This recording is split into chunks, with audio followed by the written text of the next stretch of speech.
کرنے کو, زنا کی فلمیں دیکھنے کو, گانے سننے کو, عورتوں پہ پاک کی نظریں ڈالنے کو, دین سے دور ہونے کو, داڑیاں مڈانے کو جب جی چاہے نا تو کبھی سوچ لینا. یہ دین جو ہم تک پہنچائے, اس کو یہاں تک پہنچانے کے لیے رسول اللہ کے دانت شہید ہوئے. یہ 2 دانت کے اگلے حصے کنارے حضور کے شہید ہوئے. احد کی جنگ میں رسول اللہ کو ان کی سواری سے ڈھکیل دیا گیا گڑھے میں, گھٹنے پھٹ گئے تھے, کمر پہ جسم پہ اتنے زخم آئے, اتنا خون نکلا کہ اللہ کے رسول بظاہر چل نہیں سکے. صحابہ ان کو اٹھا کر لے گئے, خون سے لہو لہان ہوئے, سر پھٹا, سر پہ زخم آئے, بہت محنت کی.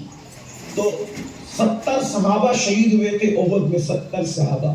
ان کو کفن دینے کے لیے کپڑا بھی نہیں تھا, گھاس ان کے جسم پہ رکھ کے ان کو دفن کیا گیا.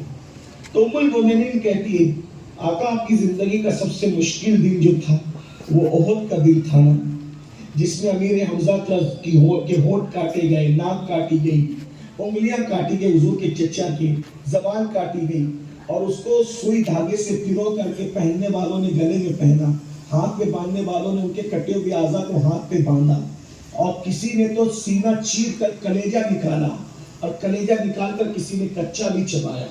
یہ داستان ہے, یہ داستان ہے. تو ام المومنین کہتی حضور سب سے دکھ اور تکلیف کا دن کون سا تھا؟ آپ کی زندگی کا احد تھا نا. آقا فرماتے نہیں, میری زندگی کا سب سے مشکل دن احد نہیں تھا. ام المومنین نے اپنی معلومات کے مطابق یہ بات کہی, لیکن میرے آقا فرماتے عائشہ میری زندگی کا سب سے مشکل ترین دن جو تھا وہ طائف کا دن تھا. طائف جیسا مشکل دن میں نے نہیں دیکھا. سب سے مشکل ترین دن میری زندگی میں طائف کا دن تھا. اور طائف کا دن کیا تھا اس کو سن لیں اختصار کے ساتھ. جب مکے والوں نے اللہ کے رسول صلی اللہ علیہ وآلہ وسلم کی بات نہیں مانی تو اللہ کے حبیب صلی اللہ علیہ وآلہ وسلم نے فیصلہ کر لیا کہ مکے والے میری بات نہیں سنتے تو میں نے طائف جانا. طائف جاؤں گا تو وہاں لوگ میری بات سنیں گے. تو 2 روایتیں ملتی, ایک تو اکیلے اور دوسری روایت حضرت سیدنا زید بن حارثہ کو لے کر پیدل مکے سے طائف تشریف لے گئے. کیا یہ کیمرے والا یہاں موجود نہیں ہے کیا؟ یا وہ اردو نہیں سمجھ پا رہا ہے بھائی؟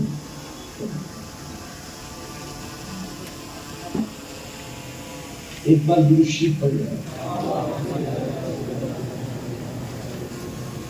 صلی اللہ علیہ نبی و آلہ وصحبہ صلاۃ و سلام علیک یا رسول اللہ صلی اللہ علیہ وسلم. ایک بار پھر درود شریف پڑھ لیں. اللہم صلی علی سیدنا حبیبنا مولانا محمد صلی اللہ علیہ نبی و آلہ وصحبہ صلاۃ و سلام علیک یا جد الحسن والحسین وعلی آلک و اصحابک یا جد الغوث الثقلین.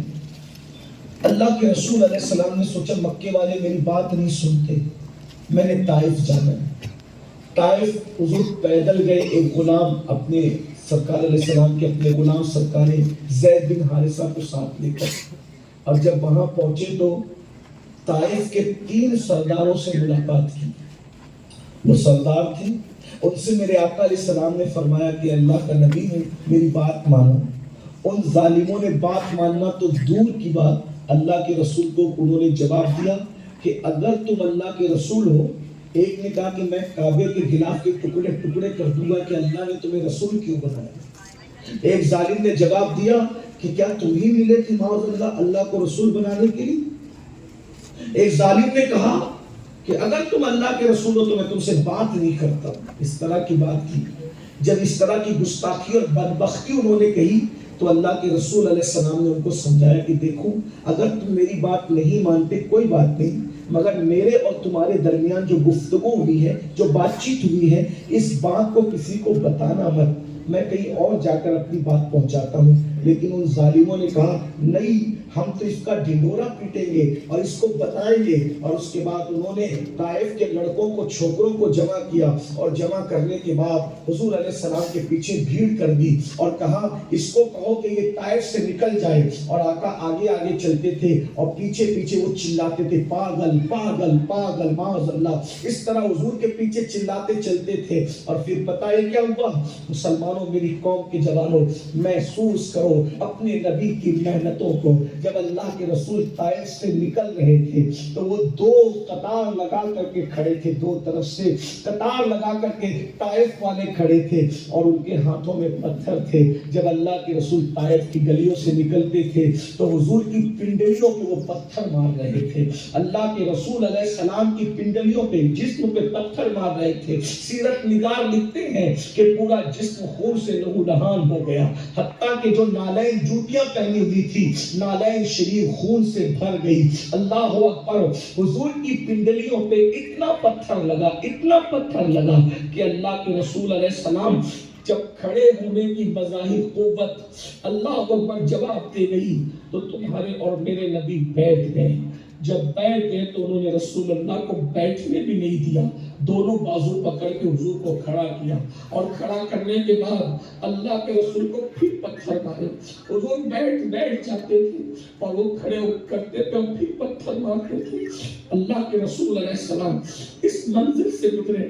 آقا فرماتے ہیں عائشہ جو مشکل دن طائف میں تھا وہ مشکل دن میری زندگی میں کبھی نہیں آیا. یہ اللہ کے رسول علیہ السلام کی خاصیت, یہ حالات سے حضور علیہ السلام گزرے ہیں. اور حضور علیہ السلام و تسلیم اس دن جو زخمی تھے تو حضور علیہ السلام کے ساتھی حضرت زید کے پاس اتنا کپڑا بھی نہیں تھا کہ وہ حضور کے زخموں کو پٹی باندھ سکے. ان تکلیفوں کے ساتھ اللہ کے رسول نے ہم تک دین پہنچایا اور آج اس دین کی ہمارے پاس کوئی اہمیت نہیں ہے. اہمیت نہیں اس لیے کہہ رہا ہوں کہ اگر کسی کی بکری گم ہو جائے تو وہ بندہ بولتا ہے کہ میری بکری